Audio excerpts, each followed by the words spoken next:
ഇങ്ങനെ ഞങ്ങളൊരു പുതിയൊരു ട്രിപ്പിൽ ഇറങ്ങിയിരിക്കുകയാണ്. ഞാനും അജോയും ജോയലും നോയലും. എങ്ങനെ വന്നു രാവിലെ? എത്ര മണി പറഞ്ഞു? 5:30 ആയപ്പോ അമ്പലപ്പുഴ റെയിൽവേ സ്റ്റേഷന്റെ ട്രെയിൻ കയറി വന്നല്ലോ. അങ്ങനെ ട്രെയിൻ യാത്രയൊക്കെ ഉള്ള സ്ഥലങ്ങളെല്ലാം കണ്ട് ഉറക്കമായിരുന്നു. ഞാനും കോയമ്പത്തൂരിൽ നിന്ന് രാവിലെ ഒരു 8:30 ആയപ്പോൾ ഞാൻ എത്തി. ഇവര് ഒരു 10:30 ആയപ്പോഴാണ് നിങ്ങൾക്ക് 10:15 അവിടുന്ന് ഒരു ഓട്ടോ വിളിച്ച് ഇവിടെ നിന്ന് ടിക്കറ്റ് എടുത്ത് ഞങ്ങൾ സൂ കാണാൻ വേണ്ടി പോവുകയാണ്. അടിപൊളിയായിരിക്കും എന്ന് വിചാരിക്കുന്നു. അപ്പൊ ശരി ചേട്ടാ.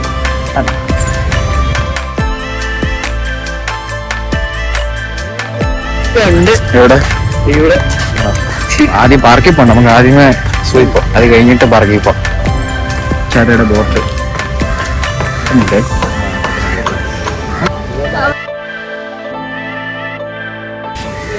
അതുപോലെ കൈ കൊണ്ട് കഞ്ഞി കൈ കാട്ടി വെക്കണേ.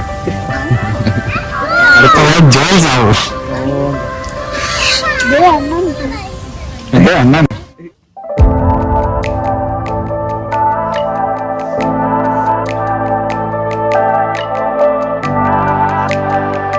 ഞങ്ങളങ്ങനെ നടന്ന് എവിടെയും കുരങ്ങന്മാരുടെ സെക്ഷൻ എല്ലാം കഴിഞ്ഞു. ഇനി അടുത്തത് വലിയ മൃഗങ്ങളുടെ അടുത്തോട്ടുള്ള യാത്രയാണ്. എങ്ങനെയുണ്ട് ഇതുവരെയുള്ള എക്സ്പീരിയൻസ്? നമ്മളൊരു കുരങ്ങനെ കണ്ട്, പിന്നെ അറിയ കണ്ടു. കുരങ്ങനെ മാത്രമേ കണ്ടുള്ളൂ ഇതുവരെ. മരമൊക്കെ കണ്ടില്ല. പുതിയ മറ്റേ മരത്തിന്റെ ഒക്കെ തന്നെ ചുണ്ടിരിക്കുന്നുണ്ട്. വേറെന്തോ മരമൊക്കെ ചെറി ലയൺ ടൈൽഡ് മക്കാങ്കുവ കുരങ്ങൻ. ഓക്കെ, ഗിംബലൊക്കെ കിടക്കും.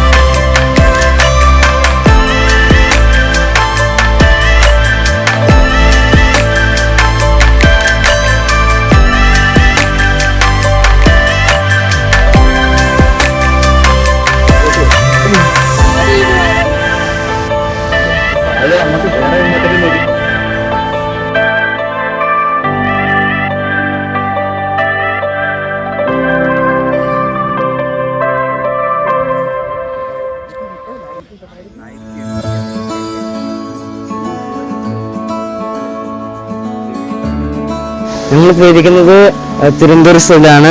ഈ സൂ നിർമ്മിച്ചത് 1857 അന്നത്തെ തിരുവനന്തപുരത്തെ രാജാവായിരുന്ന സ്വാതി തിരുനാൾ രാമവർമ്മയാണ് ഇത് നിർമ്മിച്ചത്.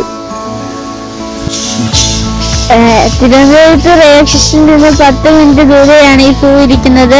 ഒരാൾക്ക് 30 രൂപ വെച്ചാണ് ടിക്കറ്റ് വരുന്നത്. ഈ സൂ സ്ഥിതി ചെയ്യുന്നത് ഏകദേശം 55 ഏക്കറോളം ഏരിയ ലാൻഡിലായിട്ടാണ് ഈ സൂ നമുക്ക് കാണാൻ പറ്റുന്നത്. അതുപോലെ തന്നെ ലോകത്തിന്റെ പല ഭാഗത്തുള്ള 82ഓളം സ്പീഷീസ് ഓഫ് ആനിമൽസും ബേർഡ്സും റെപ്റ്റൈൽസും മാമൽസും എല്ലാം ഇവിടെ നമുക്ക് കാണാൻ പറ്റും. അതുപോലെ തന്നെ ഡിഫറെന്റ് വെറൈറ്റീസ് ഓഫ് പ്ലാന്റ്സും വലിയ മരങ്ങളും എല്ലാം ഇവിടെ നമുക്ക് കാണാൻ സാധിക്കുന്നതാണ്.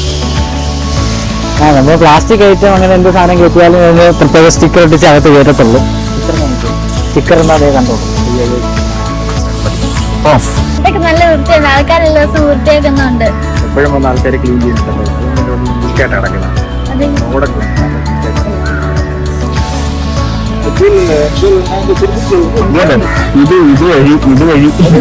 ഇതുവഴി കണ്ടിട്ട് നമ്മളത് ഇങ്ങോട്ട് പോയി നമ്മളങ്ങനെ ഹിപ്പോപ്പൊട്ടാമസിന്റെ അടുത്തെത്തി. ഹിപ്പോപ്പൊട്ടാമസിന് ഏകദേശം ഒരു 1500-3000 കിലോ വെയിറ്റ് വരും. 1500 തൊട്ട് 3000 കിലോ വെയിറ്റ് ഉള്ള സാധനമാണ്. പിന്നെ അത് കണക്ക് തന്നെ ദേവി കളിക്കുന്നുണ്ട് വെള്ളത്തിൽ. ഈ സാധനത്തിന്റെ ബോഡിയിൽ ആക്ച്വലി ഒരുതരം സെക്രീഷൻ വരും. റെഡ് ബ്ലഡ് എന്ന് സാധാരണ പറയാറുണ്ട്. ആ സെക്രീഷൻ എന്ന് പറഞ്ഞിട്ടുണ്ടെങ്കിൽ നമ്മുടെ ഒരു സൺസ്ക്രീൻ കണക്കാണ് ആക്ട് ചെയ്യും. അത് ബോഡിയിലുള്ളത് കൊണ്ട് അതിനധികം വെയിലടിച്ചാലൊന്നും സൺബേൺ ഉണ്ടാകും. നിങ്ങൾക്ക് കാണാൻ പറ്റുന്ന ഇതിനകത്തൊരു കൊച്ചിൻ ഹിപ്പോപ്പൊട്ടാമസ് ഉണ്ട്. തീരെ കൊച്ചി. ഈ ഹിപ്പോപ്പൊട്ടാമസിന് പ്യുവർ ഹെർബിവോറസ് ആണ്. അത് പ്ലാന്റ്സ് മാത്രമേ കഴിക്കുന്നത്. മെയിൻലി ഗ്രാസ്, പുല്ലാണ് കൂടുതലായിട്ട് കഴിക്കുന്നത്. അത് പ്യുവർ ഹെർബിവോറസ് എന്നാണ് നമുക്ക് കിട്ടിയ ഇൻഫർമേഷൻ. ഇതിന്റെ ടീത്ത് ഏകദേശം 50 സെന്റിമീറ്റർ നീളം. ഇതിന്റെ കെനൈൻ ടീത്ത് എന്ന് പറയുന്നത് കോമ്പന്റ് അങ്ങനെ വേറെ അത് ഏകദേശം 50 സെന്റിമീറ്റർ നീളത്തോളം വളരും. മാനുകളാണ് കാട്ടുമാൻ.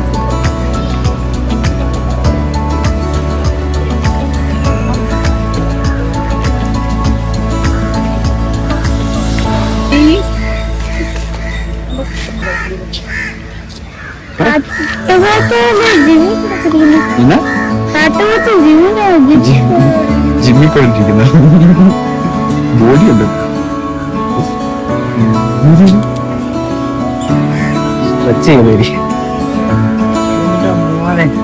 പോയി ലെപ്പാട്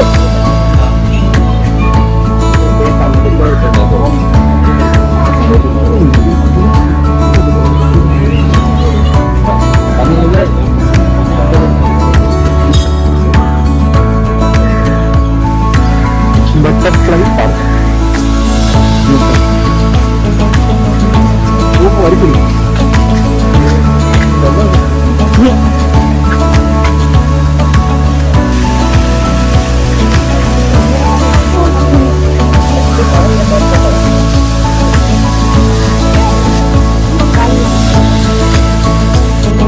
ഞങ്ങള് ഇപ്പം ബട്ടർഫ്ലൈ പാർക്ക് കണ്ടിട്ടായിരുന്നു. ഇഷ്ടംപോലെ ചിത്രശലഭങ്ങളും തുമ്പികളൊക്കെ ഉണ്ടായിരുന്നു. നല്ലായിരുന്നോടാ? ഇപ്പോഴും ഒന്നും പറഞ്ഞു കൊടുക്കുന്നത് എങ്ങനെയുണ്ടായിരുന്നു ബട്ടർഫ്ലൈ പാർക്ക്? മടുത്താടാ? ക്ഷീണിച്ച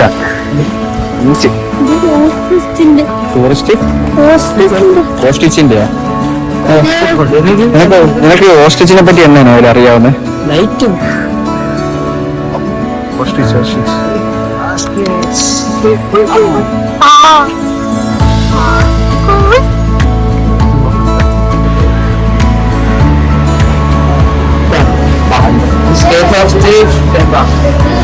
മൂർഖൻ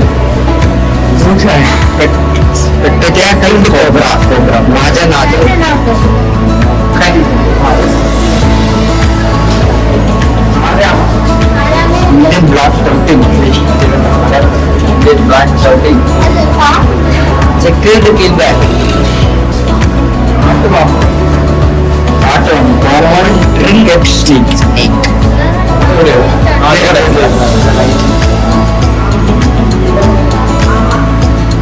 ഇതെല്ലാം പോയി രണ്ട് സൈഡിലും ധാരാളം റെഡ് സാൻഡ് ബോൾ. നിങ്ങൾ തന്നെ കണ്ടു ഗൈസ്. പെയിന്റിങ്സ് കണ്ടോ? പെയിന്റിങ്സ് അടിപൊളിയാണ്. Red eared slider. Red eared slide ചെയ്തിട്ടുണ്ടോ? ചെവിയുടെ റെഡ് ഇതായിരിക്കും. ആ ശരി ശരി. തലയുടെ സൈഡിൽ റെഡ് കളറുണ്ടോ?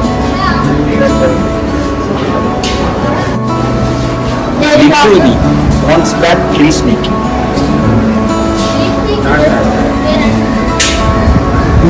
ഇതെന്താണ് പേര്?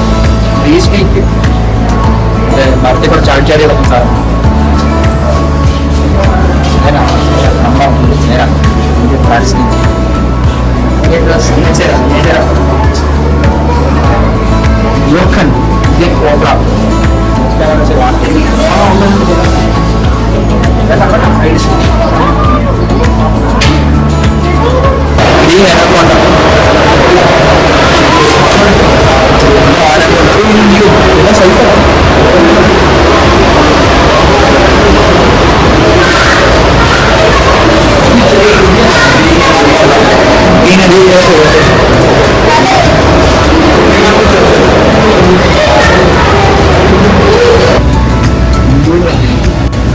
പോയിസണസ് ആയിട്ടുള്ള 4 പാമ്പാണ്. സാധാരണ വിഷമുള്ള 4 പാമ്പാണ് ഇന്ത്യയിലെ കാണുന്നത്.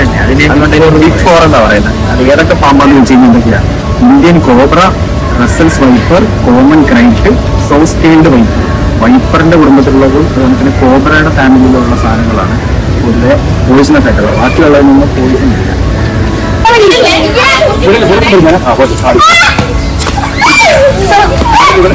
ഞങ്ങൾ സൂ ഒക്കെ കണ്ടു. ഞങ്ങൾ ഫുഡ് കഴിക്കാൻ പോവാ. ഫുഡ് കഴിക്കാൻ പോവാം. ഫുഡ് കഴിക്കാൻ പോവുകയാണ്. Okay bye. വിശക്കുന്നാടാ? എന്നാ വേണ്ട ഫുഡ് എന്താ ഓർഡർ ചെയ്തത്? ചിക്കൻ ബിരിയാണി, ബീഫ് ബിരിയാണിയാണോ? കുറച്ച് നേരത്തെ കാത്തിരിപ്പിന് ശേഷം ബീഫ് ബിരിയാണി കിട്ടിയിരിക്കുകയാണ്.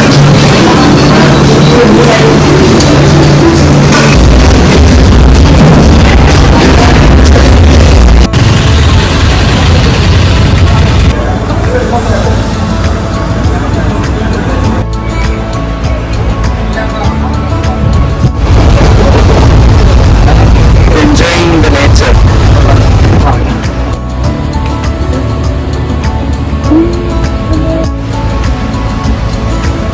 ഇതിനെ കേട്ടു മതി മൊത്തമായി കണ്ടില്ല.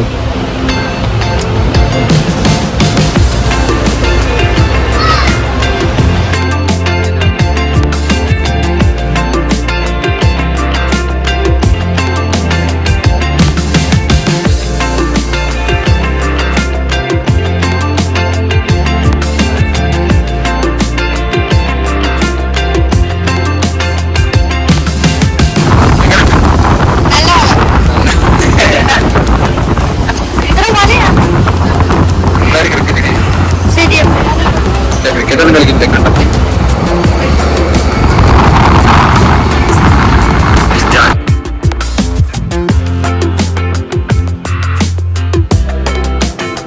ഒരു മണിക്ക് വരേണ്ട ട്രെയിൻ നമ്മൾ 2 മണി വരെ വെയിറ്റ് ചെയ്യും. ട്രെയിൻ എല്ലായിടത്തും വണ്ടി കൊടുത്തിട്ട് 3 മണിക്ക് എത്തേണ്ട വണ്ടി 5 മണിയായപ്പോൾ Nagercoil ജംഗ്ഷനിലെത്തി. Lights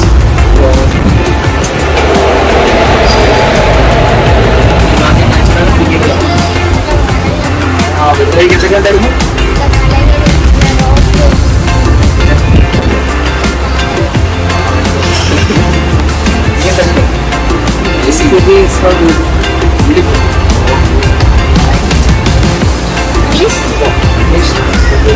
welcome to nice to meet U.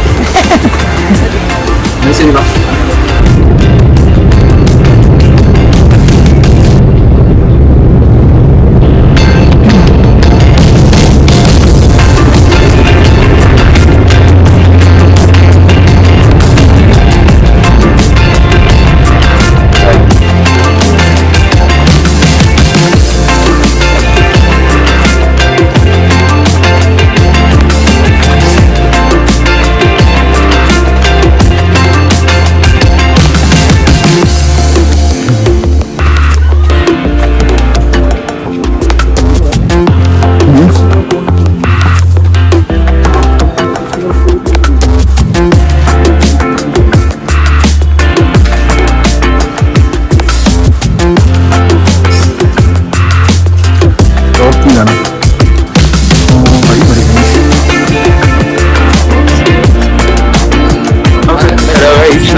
വണ്ടൊക്കെ ഇരിക്കുകയാണ്. ഇവിടെ നോക്കിക്കഴിഞ്ഞ് കഴിഞ്ഞാൽ കന്യാകുമാരി നാഗർകോവിൽ മൊത്തം കാണാൻ പറ്റും. എന്താ ദൂരെ വിൻഡ്മില്ല് കാണാൻ പറ്റും. വിൻഡ്മില്ല് എന്നിട്ടൊരു വലിയൊരു പോണ്ട് ഉണ്ട്. പിന്നെ വലിയ മൗണ്ടൈൻസ് കുറെ ഉണ്ട്. നൈസ്, സൂപ്പർ അല്ല? ഇത്രയും കയറി വന്നിട്ടും കൂടുതലായിട്ടിരിക്കുന്ന നോയന ഇതിനർത്ഥം കാരണം ഞാൻ എത്ര വേണ്ടി വരെ കയറിയത്.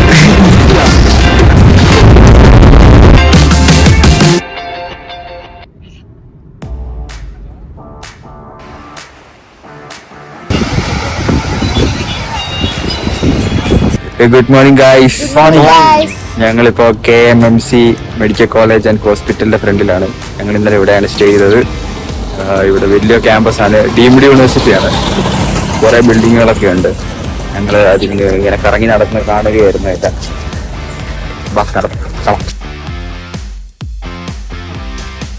അതാണ് എൻട്രൻസ്, ബാക്കി കാണുന്നതാണ് എൻട്രൻസ്.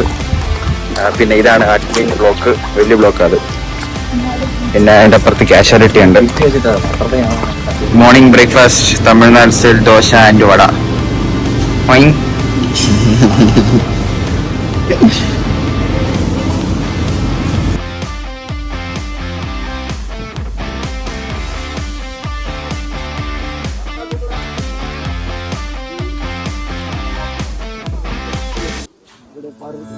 തമിഴ്നാട്ട് ഗവൺമെന്റ് മിനിസ്റ്റർ ആ മലയിൽ നിന്ന് ഈ മലയിലേക്ക് വെള്ളം എത്തിക്കാൻ വേണ്ടി ചെയ്ത ഒരു തരം ടെക്നോളജിയാണിത്. മലയുടെ മേളിൽ കൂടെ ഒരു ചെറിയ ചാരി പോലെ വെള്ളം എത്തിക്കുന്ന ഒരു സംവിധാനമാണിത്. ഒരു വലിയ പാലം കണക്റ്റിംഗ് ടു മൗണ്ടൻസ്. ഇത്ര ആഴമുണ്ട്. എന്താടാ ഈ ബ്രിഡ്ജിന്റെ പേര് മുത്തൂർ ബ്രിഡ്ജ് എന്നാണ് കണ്ടത്. ഈ കാണുന്ന നദി കണ്ട നദിയല്ല, വെള്ളച്ചാട്ടം. ഇങ്ങോട്ടാണ് നമ്മൾ ഇനി ഇറങ്ങാൻ പോകുന്നത്. നമ്മളൊക്കെ ഈ സൈഡിന്റെ അടിപൊളി വ്യൂ ആണ്. ചെറിയ പുഴ ഒഴുകുന്നുണ്ട് ഇതുവഴി.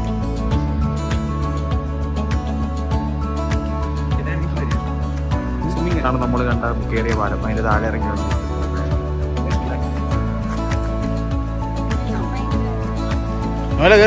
കയറി ഓടിച്ചടിക്കല്ലേ.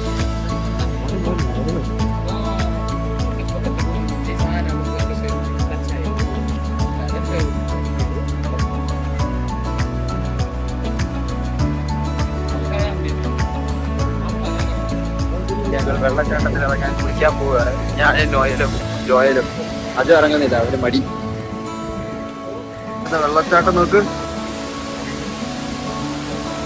വെള്ളച്ചാട്ടത്തിൽ എത്തിയിരിക്കുകയാണ്. നമുക്ക് വെള്ളത്തിൽ ചാടാം.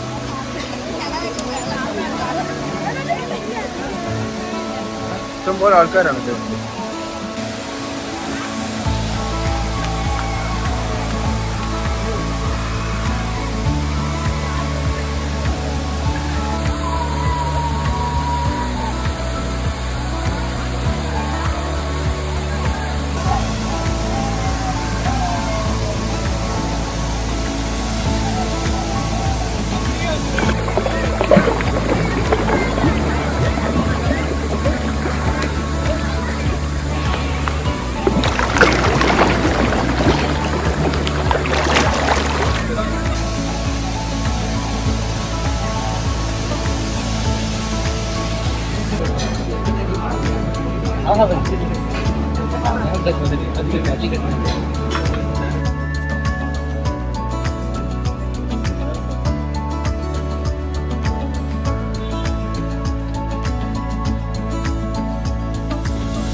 നമ്മളങ്ങനെ യാത്രകൾക്ക് ശേഷം നമ്മൾ തിരിച്ചു പോവുകയാണ്. തിരിച്ച് ആലപ്പുഴയിലോട്ട് പോവുകയാണ് അല്ലേ? നാഗർകോവിൽ റെയിൽവേ സ്റ്റേഷൻ കയറി അവിടെ നേരെ ഇനി ആലപ്പുഴ. എങ്ങനെയുണ്ട് റെയിൽവേ സ്റ്റേഷന്റെ വ്യൂ ഒക്കെ കാണിച്ചു കൊടുക്കാം അവിടെ. ഇതുണ്ടോ, ബ്യൂട്ടിഫുൾ റെയിൽവേ സ്റ്റേഷനാണ്. മലയൊക്കെ ഉണ്ടോ? ഇങ്ങനെ റെയിൽവേ സ്റ്റേഷൻ ആദ്യമായിട്ടാണ് കാണുന്നത്. മലയുടെയൊക്കെ ചുറ്റും റെയിൽവേ സ്റ്റേഷൻ പണിത് വെച്ചേക്കുന്നത്.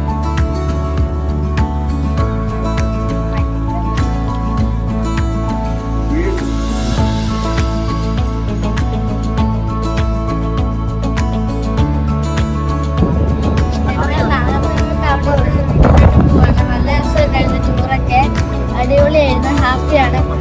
എല്ലാവരും ലൈക്ക് സബ്സ്ക്രൈബ് എല്ലാം ചെയ്യണേ. பயணிகளின் கனிவான கவனத்திற்கு திருவனந்தபுரம் ஆலப்புழா ஷோரூர் வழியாக செல்லும் பஸ் எண் 1957 திருநெல்வேலி ராம்நகர்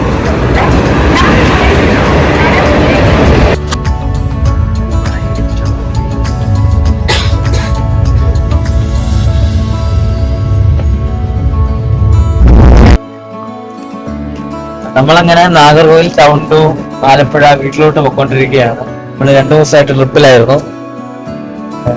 ആദ്യത്തെ ദിവസം നമ്മള് അമ്പലപ്പുഴ റെയിൽവേ സ്റ്റേഷനിൽ 6:30 ഇറങ്ങി ഒരു 10:15 തിരുവനന്തപുരം റെയിൽവേ സ്റ്റേഷൻ എത്തി. അത് കഴിഞ്ഞ് നമ്മൾ സൂവിലൊക്കെ പോയി അവിടെ ഒത്തിരി മൃഗങ്ങളും കാര്യങ്ങളൊക്കെ കണ്ടു. അതിനെക്കുറിച്ച് ജോയലിന്റെ എക്സ്പീരിയൻസ് എന്തായിരുന്നു? കണ്ടത് അടിപൊളിയായിരുന്നു. അവിടെ 82 സ്പീഷീസ് ഓഫ് ആനിമൽസ് ഉണ്ടായിരുന്നു. നല്ല നീളമുള്ള വീതിയുള്ള സൂ ആയിരുന്നു. മരങ്ങളൊക്കെ ഉണ്ടായിരുന്നു. സൂ എനിക്ക് ഇഷ്ടപ്പെട്ടു. ഒരുപാട് മൃഗങ്ങളൊക്കെ ഉണ്ടായിരുന്നു. പിന്നെ അന്ന് തന്നെ മറ്റേ കന്യാകുമാരി നാഗർകോവിലോട്ട് ട്രെയിൻ പിടിച്ച് വന്നിട്ട് നമ്മള് ദേവസായം പിള്ള പള്ളിയിലൊക്കെ കയറി. എന്നിട്ട് അതിന്റെ തന്നെ നല്ല വ്യൂ ആണൊക്കെ.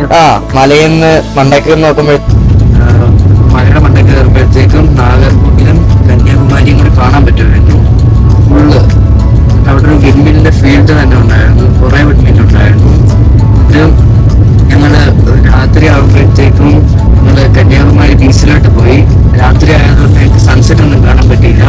അപ്പോഴത്തേക്കും ബീച്ച് അടിപൊളിയായിരുന്നു. നല്ല കാറ്റൊക്കെ വരുന്നുണ്ടായിരുന്നു. എന്നിട്ട് ഞങ്ങള് രാത്രി ആയപ്പോഴത്തേക്കും കഴിച്ചിട്ട് അടുത്ത ദിവസം നമ്മള് പാലസ്, ബീച്ച്, വാട്ടർഫോൾസ് ഇങ്ങനെയൊക്കെ പോയത്. അപ്പൊ അതിനെ കുറിച്ചുള്ള ദിവസം പറഞ്ഞൊരു നമ്മൾ ഇറങ്ങിയപ്പോ ഒരു 10:30 അവിടുന്ന് നേരെ പോയത് മാത്തൂർ ബ്രിഡ്ജിലേക്കാണ്. അപ്പോഴത്തേക്ക് ബ്രിഡ്ജ് ഉണ്ടാക്കിയ കഥ അറിഞ്ഞത് ഡ്രൈവറിൽ നിന്നാണ്. ഡ്രൈവർ പറഞ്ഞത് അവിടെ ഒരു 2 മലയുടെ നടുക്കാണ് ബീച്ച് ബ്രിഡ്ജ് വരുന്നത്. അപ്പോഴത്തേക്കും ഒരു മലയില് വെള്ളം കിട്ടാതായപ്പോഴത്തേക്ക് അവിടുത്തെ ആൾക്കാര് അപ്പുറത്തെ മലയിൽ നിന്ന് വെള്ളം കൊണ്ടുവരാൻ വേണ്ടി പണിതതാണ് ഈ ബ്രിഡ്ജ്. ബ്രിഡ്ജിനകത്തോടെയാണ് വെള്ളം വിടുന്നത്. അവിടെ താഴെ ഒരു വലിയ അരുവി റിവറുണ്ട്. അപ്പോഴത്തേക്ക് അതിനകത്തും വെള്ളച്ചാട്ടം പോലൊക്കെ ഉണ്ട്. അത് കഴിഞ്ഞ് നമ്മൾ പോയത് തൃപ്പരപ്പൂർ വാട്ടർഫോൾസിലേക്കാണ്. അവിടാണ് എനിക്ക് ഏറ്റവും ഇഷ്ടപ്പെട്ടത്. അവിടുന്ന് നല്ല ഫോഴ്സിൽ വെള്ളം വരുന്നുണ്ട് മുകളിൽ നിന്ന്. അതിനടിയിലൊക്കെ കയറി നിന്നപ്പോഴത്തേക്കും നല്ല ഇത് ഉണ്ടായിരുന്നു. തൊട്ടടുത്ത് തന്നെ സ്വിമ്മിംഗ് പൂളുണ്ട്. 10 രൂപയുള്ളൂ എൻട്രി കൊടുക്കേണ്ടത്. അവിടെ സ്വിമ്മിംഗ് പൂളിൽ കുറെ ഞാൻ സ്പെൻഡ് ചെയ്തായിരുന്നു. ഒരു 1 ഹവറോളം. അപ്പോഴത്തേക്ക് അത് അടിപൊളിയായിരുന്നു. അതിനുശേഷം പോയത് പത്മനാഭപുരം പാലസിലേക്കാണ്. ലഞ്ച് കഴിച്ചിട്ടുണ്ട്. ഉച്ചക്ക് 2:30 ആയപ്പോഴത്താണ് കയറിയത്. തിരിച്ചു വന്നപ്പോഴത്തേക്കും 4 മണി കഴിഞ്ഞിരുന്നു. അത്രയ്ക്ക് കാണാനുണ്ട് അവിടെ. രാജാവ് കിടന്ന കട്ടില്, രാജ്ഞിയുടെ കട്ടിലും അവിടുത്തെ പാലസ് ഫുള്ള് കണ്ടായിരുന്നു. അതിനകത്ത് തന്നെ മ്യൂസിയം ഉണ്ടായിരുന്നു. ആ രാജാവിന്റെ ഉപയോഗിച്ച സാധനങ്ങൾ, നാണയവും പാളും തോക്ക് വാളെല്ലാം കണ്ടായിരുന്നു. പിന്നെ ശില്പങ്ങള്, പിന്നെ കല്ല് കൊത്തി വെച്ചേക്കുന്നത് ഫുൾ ഉണ്ടായിരുന്നു. അതിനുശേഷം നമ്മള് വൈകുന്നേരം മുട്ടം ബീച്ചിലേക്ക് പോയപ്പോഴത്തേക്കും അവിടെ തിരകൾ കൂടുതലായതുകൊണ്ട് എൻട്രി അകത്ത് അലൗഡ് ചെയ്തില്ല. അപ്പോഴത്തേക്കും അവിടെ കുറച്ച് സമയത്ത് ഹാർബറിൽ കയറി. അവിടെ ട്രോളിംഗ് ആയതുകൊണ്ട് നമുക്ക് ബോട്ടിലൊക്കെ കയറാൻ പറ്റും. എന്നിട്ട് ആ ദിവസം രാത്രി കഴിച്ചിട്ട് കിടക്കാൻ. എങ്ങനെ ഉണ്ടായിരുന്നു? അടിപൊളിയായിരുന്നു അതോ മടുപ്പായിരുന്നോ? ട്രാവലിങ് അതിന്റെ ഉറക്കമായിരുന്നു. ബാക്കി ഞങ്ങളൊക്കെ കാറിലൊക്കെ ആയിരുന്നു. ഞങ്ങൾ വ്യൂ ഒക്കെ ആസ്വദിച്ചായിരുന്നു പോയത്. ഫുഡൊക്കെ അടിപൊളിയായിരുന്നു. കേരള ഫുഡ് ഇവിടെ കിട്ടും. ഫുഡേക്കും മൊത്തത്തിൽ പറയുകയാണെങ്കിൽ മൊത്തത്തിൽ അടിപൊളി. നല്ലൊരു എക്സ്പീരിയൻസ് ആയിരുന്നു. പോയി സിവിലൊക്കെ കയറി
അമ്പലപ്പുഴ സ്റ്റേഷനിലെത്തി തീർന്നിരിക്കുകയാണ്. ഞങ്ങളുടെ ട്രിപ്പ് ഇതോടുകൂടെ